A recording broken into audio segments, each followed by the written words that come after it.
नमस्कार मित्रांनो, स्वागत आहे तुमचं पुन्हा एका नवीन अशा रोमॅन्टिक लव्ह स्टोरीमध्ये. तर मग चला सुरुवात करूयात आजच्या भागाला. खजान सिंग आणि अवंतिका रतन सोबत म्हणजेच त्यांच्या मुलाला घेऊन हवेलीमध्ये आले. रतन खूप रागामध्ये होता. तो ताड ताड पावले टाकत पुढे जात होता आणि अवंतिका आणि खजान सिंग त्याच्या मागे. राम राम नानी, तो दादीसांना पाहून त्यांना नमस्कार करत म्हणाला. रतन, कैसा है छोरा? दादीसा त्याला पाहून खुश होत म्हणाल्या. जी ठीक हूं, असं म्हणून तो पुढे काहीच न बोलता सरळ त्याच्या रूममध्ये निघून गेला. अवंतिका आणि खजान सिंग दादीसांसमोर येऊन बसले. त्यांचे चेहरे पडलेले होते. काय झालं? दादीसांनी विचारलं. रतनला कॉलेजमधून काढून टाकलंय, अवंतिका नाराजीच्या सुरात बोलली. के मतलब निकाल दिया? दादीसा न समजून म्हणाल्या. यानं काही मुलींशी, अवंतिका बोलणारच की खजान सिंगने तिला मध्येच थांबवलं. हा, आणि काही मुलं मुली रात्री बेरात्री पार्टी करत होते म्हणून सगळ्यांना कॉलेजमधून काढून टाकले, खजान सिंग म्हणाला. तर अवंतिका गोंधळून त्याच्याकडे पाहत होती. खरं तर यानं काही नाही केलं मासा, त्याच मुली बिघडलेल्या आहेत आणि माझ्या मुलाचं नाव बदनाम करतायत, खजान सिंग रागात बोलला. मग आता पुढे? दादीसा म्हणाल्या. माझं अजय भाईसांसोबत बोलणं झालंय. याचं ॲडमिशन मुंबईतील मोठ्या कॉलेजमध्ये करणार आहेत. रतन तयार आहे यासाठी? दादीसांनी विचारलं. अजून तरी नाही, पण जयपूरमध्ये राहून अजून बिघडेल. तिथे आरंभ आणि भाईसांचं लक्ष राहील. आरंभ सोबत राहून त्यालाही बिझनेस शिकता येईल, खजान सिंग बोलला. इकडे मुंबईमध्ये अजय सिंग आणि तारा फोनवर बोलत होते. तो ऑफिसामध्ये होता आणि तारा घरी.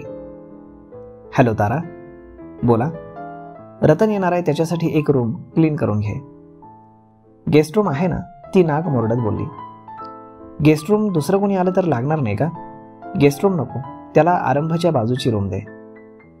असा किती दिवसांसाठी येणार आहे तो? तिनं कपाळावर आठ्या पाडल्या. दिवसांसाठी नाही, तो आता आपल्यासोबतच राहणार आहे. त्याचं शिक्षण पूर्ण करण्यासाठी तो इथे येतोय. व्हॉट? ती चमकून म्हणाली. हो, त्याचं ॲडमिशन मी इथे केलंय, पण तो तर जयपूरमध्ये शिकतोय ना. तो तिथे नीट राहत नाही, त्याला कॉलेजमधून काढलंय. अवंतिकाचा फोन आला होता. ती रडत होती आणि तुम्ही लगेच पाघळलात. तो आपल्या घरी अजिबात राहणार नाही, त्याला हॉस्टेलवर ठेवा, तारा रागात बोलली. वेडी आहेस का तारा? रतन माझ्या बहिणीचा मुलगा आहे.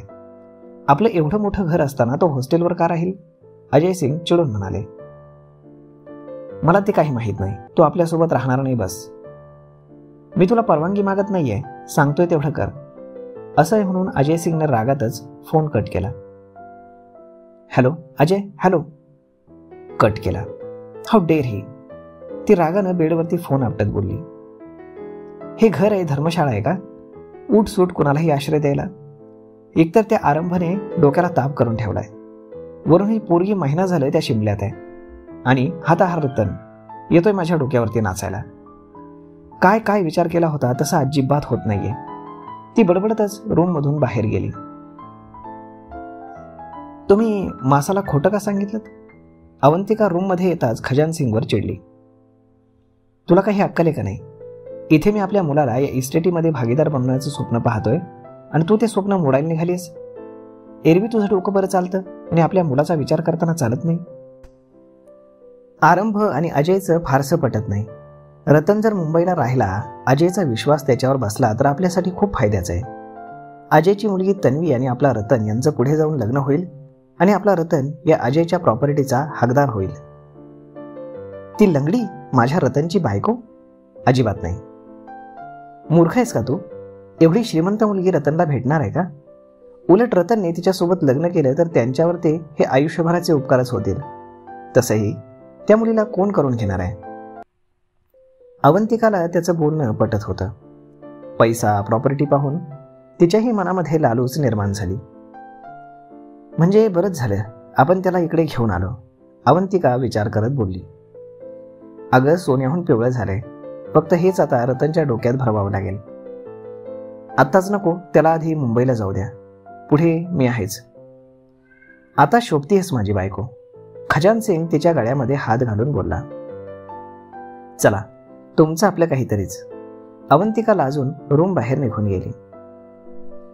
या प्रॉपर्टीमध्ये माझा हिस्सा नाही म्हणून काय झालं? माझ्या मुलाला मी तो मिळवून देणारच. जसा मी आरामात जगतोय, माझा मुलगाही जगेल आणि त्यानंतर त्याचा मुलगाही. माझ्या 7 पिढ्यांचा उद्धार होईल. खजान सिंग फ्रेश व्हायला निघून जात म्हणाला. इकडे शुभा, वरचे कपडे आण. मी जरा शौर्यकडे बघते, तो कुठे खेळतोय काय माहीत, आणि त्याचा होमवर्क कधी होणार आहे देव जाणो. सिया म्हणाली आणि त्यावर शुभांगीने होकारार्थी मान डोलावली आणि ती टेरेसच्या दिशेने गेली. शुभांगी कपडे आणण्यासाठी ओपन टेरेसवर आली. संध्याकाळची वेळ आणि सूर्य मावळत होता. आकाशामध्ये हलक्या लाल, केशरी, सोनेरी रंगाच्या छटा पसरल्या होत्या. हवेली गावाबाहेर असल्यानं आजूबाजूला छान मोकळा परिसर असल्यानं शांत वाटायचं. शुभांगी त्या मावळणाऱ्या सूर्याला पाहत ते सौंदर्य डोळ्यामध्ये साठवत होती. हळूहळू अंधार होत होता आणि वाराही सुटत होता. ती दोरीवरचे कपडे काढत होती की अचानक तिला आजूबाजूला असणाऱ्या खोलीमध्ये कशाचा तरी आवाज आला. आधी तिने दुर्लक्ष केलं, पण पुन्हा आवाज आला. कशाचा आवाज आहे म्हणून ती पाहायला गेली तर आतमध्ये पूर्ण अंधार होता. ती आतमध्ये डोकावणार की वाघ तिच्या समोर आला. शुभांगी घाबरली आणि तिथून ओरडत पळाली. वाघ, दादीचा वाघ! तिनं कपडे तिथेच फेकले आणि ती खाली पळत आली. तो वाघ सुद्धा तिच्या मागे पायऱ्यांपर्यंत पळाला, पण तिनं लगेच दार लावून घेतलं आणि कुंडी घातली आणि पुन्हा पळाली. पळता पळता ती समोरून येणाऱ्या अवंतिकावरती जाऊन धडकली. दोघीही खाली पडल्या. हे भगवान, मेरी कमर तोड दी इस लडकी ने, अवंतिका कळवळून म्हणाली. शुभांगी पटकन उठली आणि तिलाही उठवलं. मूर्ख मुली, घरामध्ये घोंगट नको टाकत जाऊस, त्यामुळे तुला समोरची माणसं दिसत नाहीत. वो असा वाघ, ती घाबरून बोलली. काय? अवंतिका न समजून म्हणाली. वाघ, वर टेरेसवर वाघ आहे. शुभांगी धापा टाकत बोलली. तुझं डोकं ठिकाणावर आहे ना? वाघ इथे कसा येईल? आहे, आपल्या टेरेसवर आहे. चल पाहू. नाही नाही, तो आपल्याला खाईल ना. मी असताना कशाला घाबरतेस? चल. नाही नाही, आपण सगळ्यांना घेऊन जाऊ. माखन काका, दादीसा, शुभांगी ओरडत होती. अगं ओरडतेस कशाला? अवंतिका चिडून बोलली. काय झालं? सिया बोलली. दीदी, वरती टेरेसवर वाघ आहे. वाघ? शौर्य बोलला. टायगर? रिअली परी? मला पाहायचंय, चल ना वाघ. शौर्य डोळे मोठे करून बोलला. अरे बघायला तो काय आपला मित्र आहे का? दीदी, बोलवा ना कोणाला तरी, नाहीतर तो खाली येईल. थांब, घाबरू नकोस.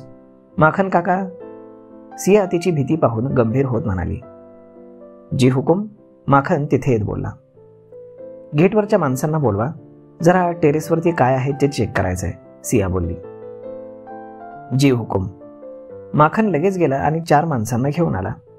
त्यांच्या हातामध्ये काठ्या आणि कुऱ्हाडी होत्या. काय झालं? तुम्ही सगळे इथे काय करताय?